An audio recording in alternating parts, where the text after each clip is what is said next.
خان صاحب ڈیل نہیں لینا چاہ رہے اور ان کو ضرورت بھی نہیں ہے لینے کی, لیکن دوسری طرف سے بھی اصرار ہے نا کہ ہم نے تو ڈیل دینی ہے, اس کے بغیر تو کوئی معاملہ اس طرح سے بنانا نہیں ہے. تو اس سینس میں کہہ رہا ہوں کہ خان صاحب شاید خود ہی باہر نہیں آنا چاہ رہے, اور پھر اندر بیٹھ کے تو یوں ہے نا معاملہ کہ جتنے زیادہ دن خان صاحب اندر ہیں اتنا ہی بیڑا غرق ہوتا جا رہا ہے اس گورنمنٹ کا, اس کے امیج کا. اگست 2023 سے جب سے عمران خان صاحب اندر ہیں, ان کے پاس 24 اگست کو بھی ایک ڈیل تھی, 25 اگست کو بھی ڈیل تھی, اور اب انہیں 500 سے زیادہ دن ہو گئے ہیں, تو 500 اقسام کی ڈیلز ان کے پاس موجود ہیں.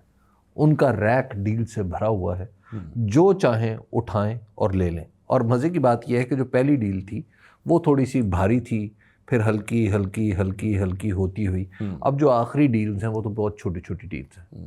اب وہ چھوٹی ڈیلز جب چاہیں جیب میں ڈالیں, اور وہی ان کا پروانہ راہداری ہے جیل سے باہر آنے کا, کہ کچھ تو لینا, ہاں کہ کچھ تو لے لیں. تو اب یہ آپ کی بات ٹھیک ہے کہ عمران خان صاحب کسی قسم کی کوئی ڈیل لے نہیں رہے, لیکن جہاں تک ڈیل دینے کا تعلق ہے تو وہ ڈیل دے ضرور رہے. کیسے؟ اس کی وجہ یہ ہے کہ عمران خان صاحب کی جو کیلکولیشنز ہیں وہ یہ ہیں کہ عمران خان صاحب کوئی انقلابی لیڈر نہیں ہے, اور انقلابی لیڈروں کو دنیا پسند بھی نہیں کرتی. انقلابی لیڈر تو وہ ہیں, دوسرے معنوں میں انقلاب کا مطلب میں وہ لے رہا ہوں اوور تھرو کر دینا کسی چیز کو, وہ والا نظام تلپٹ کرنے والا, نظام گرا دینا, جس طرح طالبان نے کیا, یا جس افغانستان میں, یا جس طرح شام میں ہوا, یا جس طرح لیبیا میں خونی انقلاب والے. ہاں, کسی قسم کا وہ خونی انقلاب نہیں چاہتے. ٹھیک ہے, ایک بات یہ عمران خان صاحب نہ ایسا چاہتے ہیں, نہ اس طرح کا کوئی تاثر وہ دینا چاہتے ہیں پاکستان کے اندر یا پاکستان کے باہر. ایک دوسری بات یہ ہے کہ عمران خان صاحب سے جو ڈر ہے لوگوں کو وہ یہ ہے کہ انہیں کمپلیٹ وکٹری ملے گی, اور کمپلیٹ وکٹری کی صورت میں یہ لوگوں کو تہہ تیغ کرنا شروع ہو جائیں گے, ان کی نوکریوں کے پیچھے پڑ جائیں گے, ان کے اوپر مقدمے بنیں گے, جیلوں میں دھانس دیں گے, وغیرہ وغیرہ وغیرہ. جو کچھ ان کے ساتھ ہو رہا ہے, یہ ساری چیزیں کسی اور کے ساتھ ہو رہی ہوں گی. صحیح. اچھا, یہ تاثر بھی عمران خان صاحب کبھی بعنوان مذہب زائل کرتے ہیں کہ میں فتح مکہ کی مثال قائم کروں گا, فتح مکہ کی سنت پہ عمل کروں گا, میں اس مثال کو سامنے رکھتے ہوئے ایکٹ کروں گا. کبھی وہ کہتے ہیں کہ میں نے تمام لوگوں کو جنہوں نے ذاتی طور پر مجھے کوئی رنج اور دکھ دیا ہے میں انہیں معاف کر دیتا ہوں. یہ بھی کہا کہ مجھ پہ گولی چلانے والے پہ اب میں اس کو بھی معاف کر دیتا ہوں. یہ ساری چیزیں انہوں نے کہی ہیں, لیکن لوگوں کو یقین نہیں آ رہا, سسٹم کے اندر بیٹھے ہوئے لوگوں کو یقین نہیں آ رہا کہ عمران خان صاحب کو اگر وکٹری ملتی ہے تو کیا واقعی وہ ایسے ہوں گے.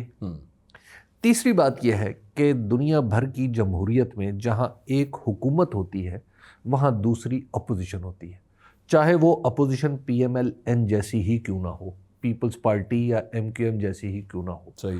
دنیا کی جمہوریت میں آپ کو اپنے جمہوری ہونے کا ثبوت دینے کے لیے دوسروں کی ایگزسٹنس کو ماننا پڑتا ہے, ان کے وجود کو تسلیم کرنا پڑتا ہے. بالکل ٹھیک. اب یہ 3 پیمانے ہیں جس پہ رکھ کے آپ عمران خان صاحب کی اسٹریٹجی کو ذرا جانچنا شروع کیجیے. عمران خان صاحب کی اسٹریٹجی میں یہ تبدیلی کب سے آئی ہے؟ یہ تبدیلی اس وقت سے آئی ہے جب انٹرنیشنلی دنیا ان کی جمہوری جد و جہد کی قائل ہو گئی ہے, ان کی کوششوں کی قائل ہو گئی ہے. اب آپ دیکھیے کہ یہ ساری چیزیں کب ہوئی ہیں؟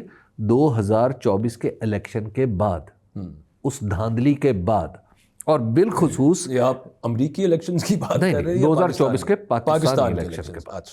اس کے بعد سے دنیا نے یہ تسلیم کرنا شروع کیا کہ عمران خان الیکشن جیت چکے ہیں, یا ان کے ساتھ بہت بڑے پیمانے پہ دھاندلی ہوئی ہے, ان کی پارٹی کو نقصان پہنچایا گیا ہے, لیکن اس کے باوجود وہ دستوری جد و جہد کر رہے ہیں اور اپنے ملک کے قانون کے تحت وہ اندر ہے اور صبر کیے ہوئے.